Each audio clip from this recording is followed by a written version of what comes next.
Welcome to the Kitchen with Moni, Garden and Home, Grow Your Own. Today we're going to transplant our kale starts, i.e. we're going to plant our kale into a pot. So let's get started. Okay, so for the past few weeks we have been, a few weeks ago we planted collard green seeds and kale seeds. And as you can see, they've definitely sprouted. Now, these trays that we planted the seeds in are they're always just meant for starting. Your kale's not going to grow if it stays in here because the kale roots are going to grow, this plant's going to grow, and this is simply not enough room. Okay, so this is where we get to the part called transplanting, where we have to transplant our collard green and kale into a big pot so it can grow the way that it needs to grow. Now today I'm just going to transplant the kale because with kale that grows very fast, and you can actually start eating the kale that you've grown in a few weeks. So I'm going to go with that first because kale is much easier to grow.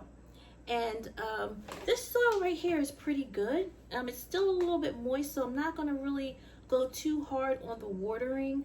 I know as a gardener, as a planter, one of my weak points is I am obsessed with watering. And the thing is, there's an art to watering, and there's a balance that needs to be struck. There is such thing called overwatering your plant, okay? And when your plant is overwatered, it can die, and you can also, the plant can also develop root rot, so we don't want that. So what I have here is a bowl, and you can also use a plate. This bowl right here has a little bit of water in it, probably like this much. And the reason why I have this bowl here and I have the pot sitting in this bowl of water is because I'm doing something called bottom watering. Now you might say, what is bottom watering? Okay, let's start with what top watering is. I think the whole plant knows what top watering is. When you have a plant or a vegetable or a fruit, you just basically spray the water on or pour the water in the pot. The downside to top watering is you don't know if you've overwatered. And number two, you don't know if that water has reached the roots. And I think that also contributes to overwatering because what you can't see, you tend to be obsessive and you're watering every day, which watering every day isn't bad, but it's bad if your soil already has enough moisture, okay? So a great alternative to top watering is bottom watering. Okay, and bottom watering is you take a plate, or like I said earlier, a bowl. Just fill up the water about this much. And mostly all pots already have holes at the bottom. So the soil is going to absorb the water through the bowl, through the holes on the bottom. And when your when your water has gone, then you know that the plant has gotten all of the water, and it's time to water again. If you still see that the water is there after a few days, don't put any more water in it. This soil and the plant, the vegetable will drink as much water as it needs, okay? So bottom watering is a good way to let the planter know, okay, I can water today, or nope, it has enough water, it's doing its thing, it's going to absorb the water when it's ready. There's been times when like this aloe vera plant here, when I first got it, I put that puppy in a little thing of water. It sucked up all that water just like that. That plant was dehydrated, okay? Yeah, and so when I see there's water still in that little plant or bowl that I have the aloe vera in, I don't put any water in there because I know that once this plant is thirsty, it's going to drink up that water at the bottom, okay?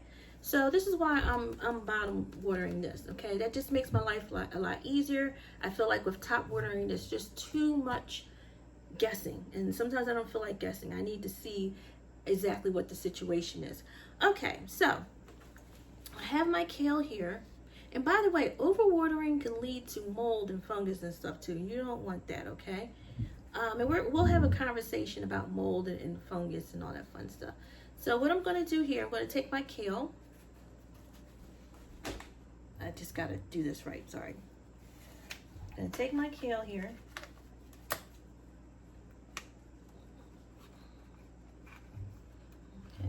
And I want to do this so I'm not damaging the root. Okay? Okay. So what I'm going to do, put that right there. Now this is a little sloppy, but it's okay. This was very moist. So usually when you're taking, and just to let you know, when you're transplanting, you want to be very careful because you do not want to damage the roots. And usually what most people do is that they'll turn this tray over and then let it plop out. I had a little bit of difficulty getting this out because the soil is a little moist, so it wasn't firm. But usually when it's just the right texture, dry and formed, you can just like turn this over and it'll come right out. But when it's moist, you can still transplant it if the soil is crumbling apart while you're taking it out or when you flip it over. But just be gentle because we don't want to damage the roots. Okay, so we have our little kale thing in here. Here's the root. It's kind of falling apart because it was moist. I remember I told you, sometimes I get obsessed with the watering, so that's why I have to chill sometimes. I have to talk to myself like, chill. The plant is hydrated, okay? Don't go overboard. So here we have the kale, and so we're just going to, now I'm just going to give it a dusting. That's all I'm going to do. Just like that. After placing my pot of kale under a grow lamp for 6 to 8 weeks on my dining room chair, now it's time to harvest and eat. I'm just going to go to the bottom of the stem just like this and pinch it and put the kale leaves in a bowl of vinegar water to wash them. It's important to know that even if you're doing indoor gardening, it's always good practice to wash your vegetables and fruits. And that's about it. So I'm going to keep this pot of kale under my grow lamp, and I'm going to have access to nutritious kale all year long. Bon appetit!